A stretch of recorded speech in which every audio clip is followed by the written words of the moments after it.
Assalamualaikum warahmatullahi wabarakatuh. Alhamdulillahirabbil alamin. Allahumma shalli ala Muhammad wa ala ali Muhammad. Rabbi shrah li sadri wa yassir li amri wahlul 'uqdatam min lisani yafqahu qawli.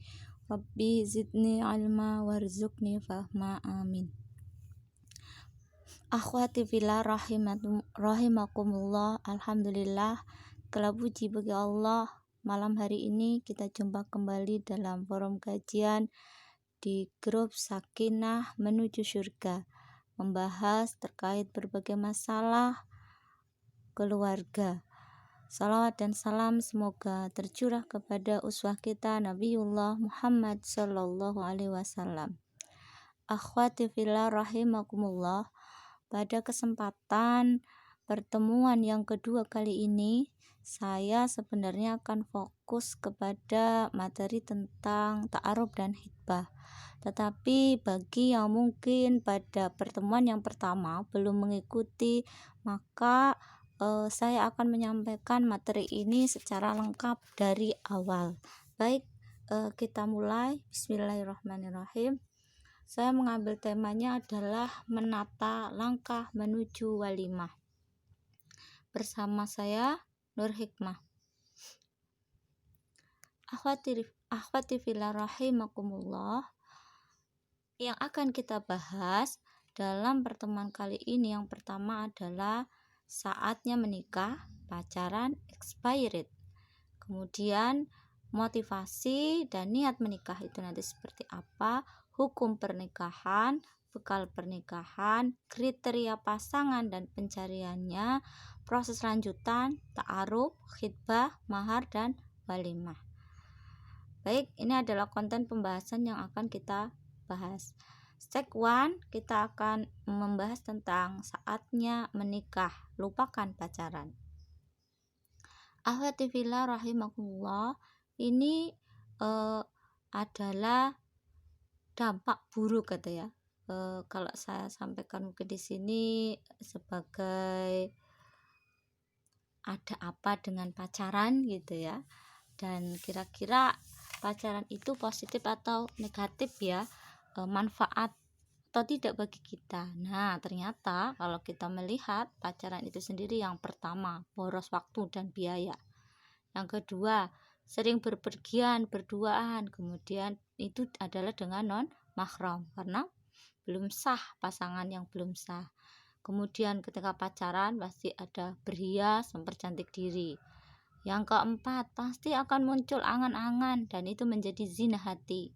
Yang kelima, dalam pacaran nanti akan memunculkan persentuhan tangan atau bahkan aktivitas mendekati zina.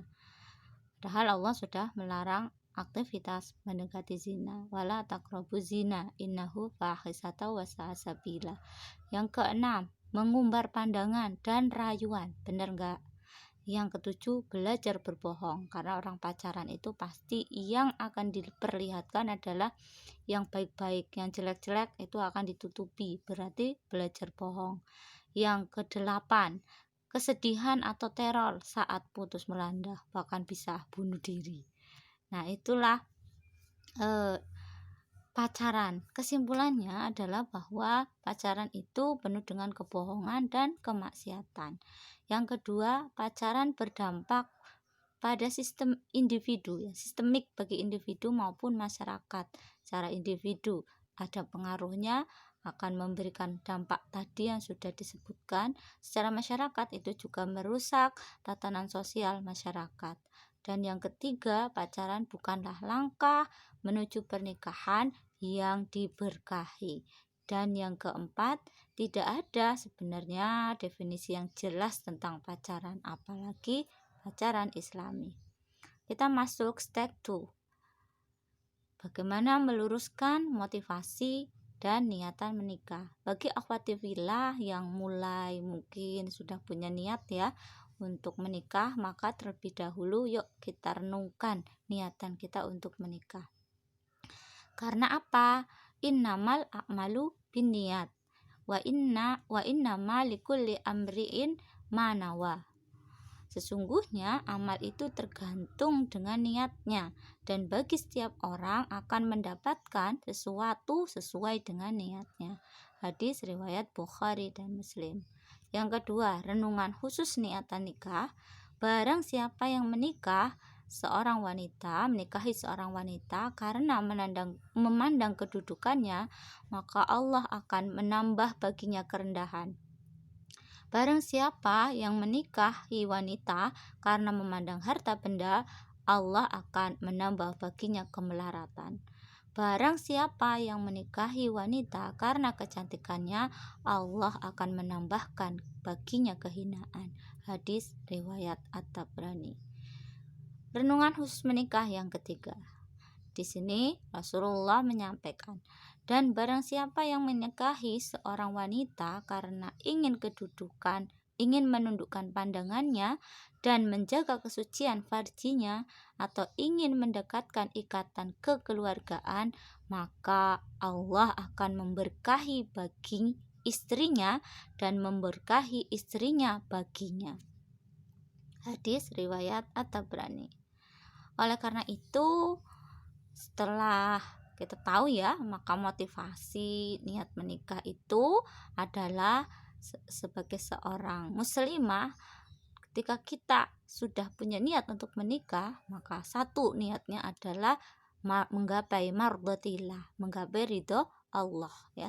Yang kedua, melaksanakan sunnah Rasulullah, karena menikah adalah menyempurnakan separuh agama dan merupakan sunnah Rasulullah Shallallahu Alaihi Wasallam. Yang ketiga, niat menikah adalah untuk menundukkan pandangan. Yang keempat, menjaga kemaluan. Yang kelima, untuk memperluas silaturahim. Dan yang keenam, untuk mencetak generasi pejuang Islam. Inilah yang seharusnya kalian teguhkan dulu bagi akhwati fillah atau mungkin yang sudah bunda-bunda, untuk memahamkan kepada putrinya, putra-putrinya ketika sudah memiliki motivasi menikah. Step 3, yang ketiga, kita akan membahas tentang hukum pernikahan. Tentunya ini disesuaikan dengan kondisi. Nah, ternyata hukum pernikahan itu ada banyak ya. Yang pertama adalah wajib. Ketika apa?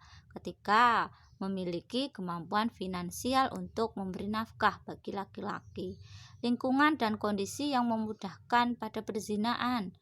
Nah, kalau kondisinya memang akan membuat dia mendekati zina, maka menikah menjadi wajib. Dan yang ketiga, latar belakang keimanan dan kesolehannya belum memadai. Jadi untuk menjaga diri, kalau nggak nikah itu belum kuat imannya, maka menikahlah segera.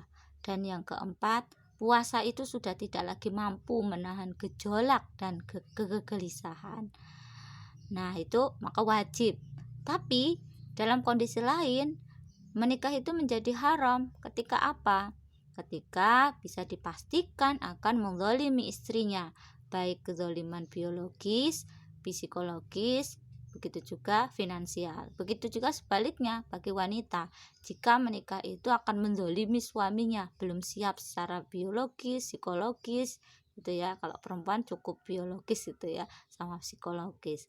Maka ada beberapa renungan. Allah Subhanahu wa taala berfirman, dan orang-orang yang tidak mampu kawin hendaklah menjaga kesucian dirinya, sehingga Allah memampukan mereka dengan karunia-Nya.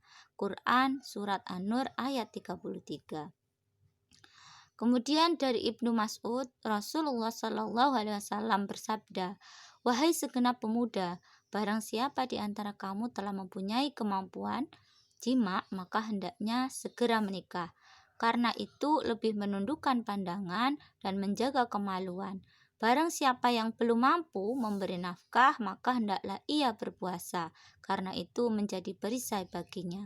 Hadis riwayat jamaah ya. Jadi ada beberapa yang meriwayatkannya.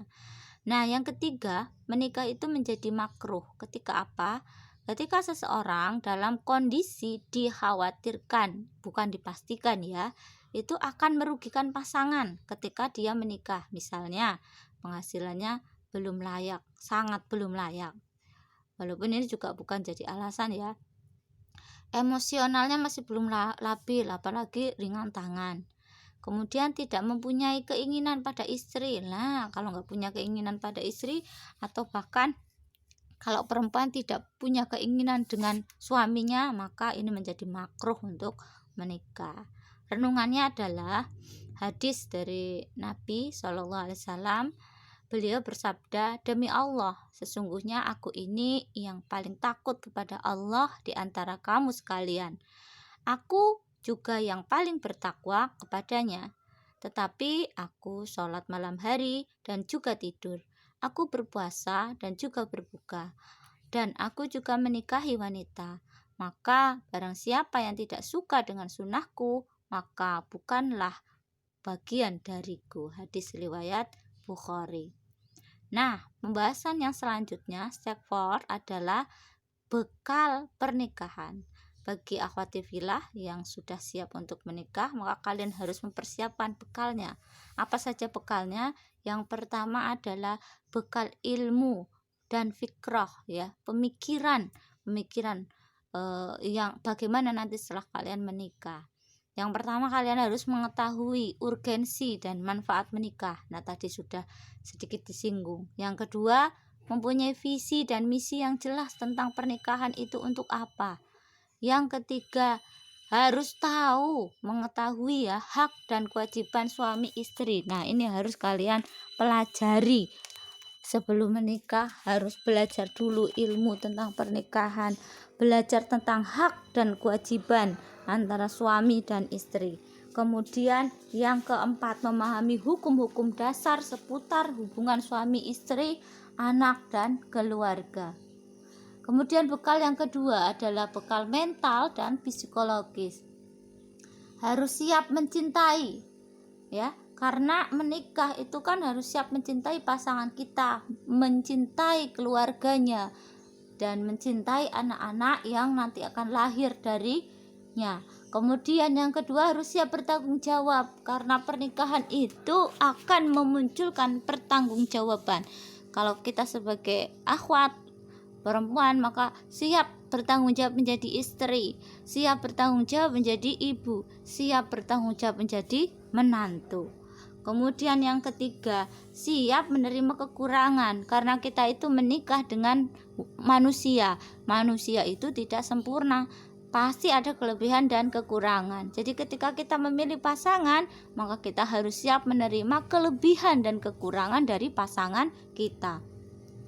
Yang keempat, menikah tadi tujuannya adalah untuk melangsungkan keturunan. Maka apalagi kita sebagai ibu, sebagai istri, maka di sini siap mendidik dan meluruskan, gitu ya. Istri siap mendidik, mengajak suaminya untuk kebaikan dan meluruskan kesalahannya, gitu. Begitu juga nanti ketika anak-anak lahir. Dan yang ketiga itu bekalnya fisik, ya. Fisik itu ya sehat jasmani dan juga sehat rohani. Kemudian yang kedua, mampu melakukan kewajiban baik sebagai istri maupun sebagai suami. Kemudian yang ketiga, siap menjaga fisik dan kebugaran sebagai amanah pernikahan. Karena ya namanya menikah itu fisik juga diperlukan, ya, karena itu sebagai bagian dari kebahagiaan dalam pernikahan. Nah, yang keempat, bekal yang harus disiapkan adalah finansial. Ini untuk kaum laki-laki, memahami segenap konsep kehidupan dalam rumah tangga, mempunyai kemandirian finansial dalam batas-batas tertentu. Jadi nggak tergantung, misalnya nggak jadi anak emak gitu ya, bisa sudah punya usaha walaupun mungkin masih kembang kempis, tapi sudah punyalah niatan upaya untuk mencari maisah, mencari penghasilan. Dan yang ketiga, siap mencari dan mengembangkan penghasilan yang sudah ada dan bersama-sama baik suami maupun istri tentunya. Yang keempat, siap menyediakan mahar dan biaya pernikahan, tentu saja bagi laki-laki. Nah, ini nanti syarat dan ketentuan berlaku. Selanjutnya step kelima ya, 5 ya. Step 5, kita akan berbicara masalah kriteria pasangan sejati itu seperti apa. Yang pertama adalah agama.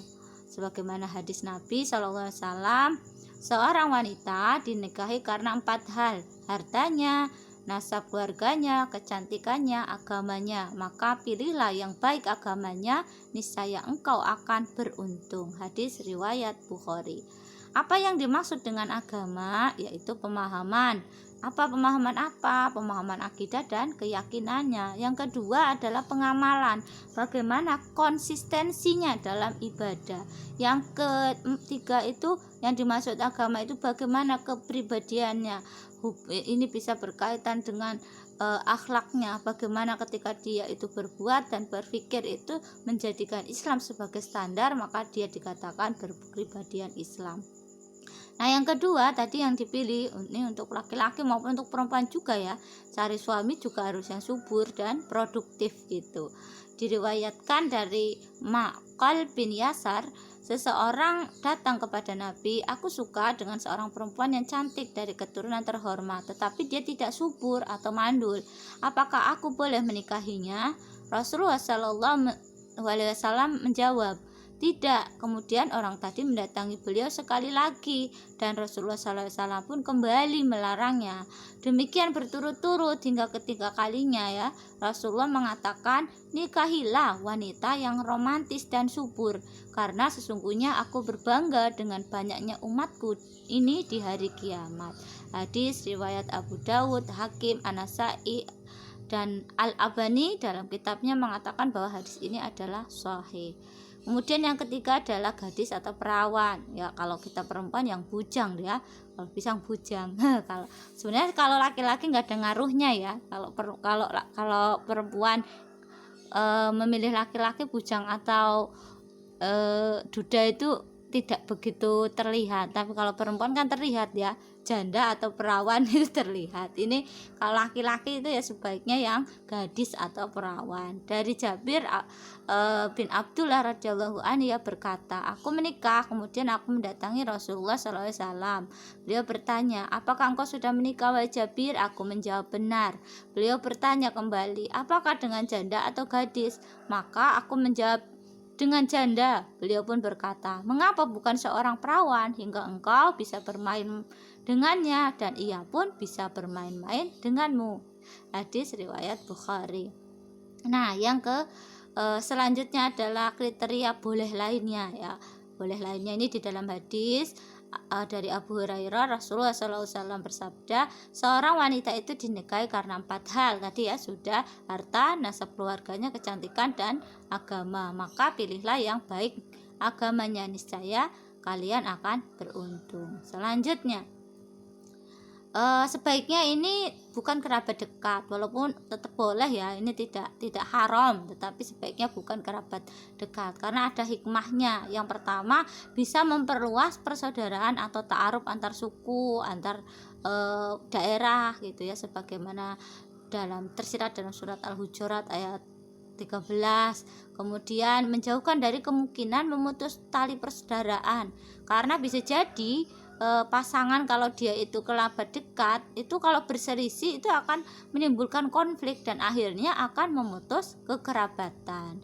Dan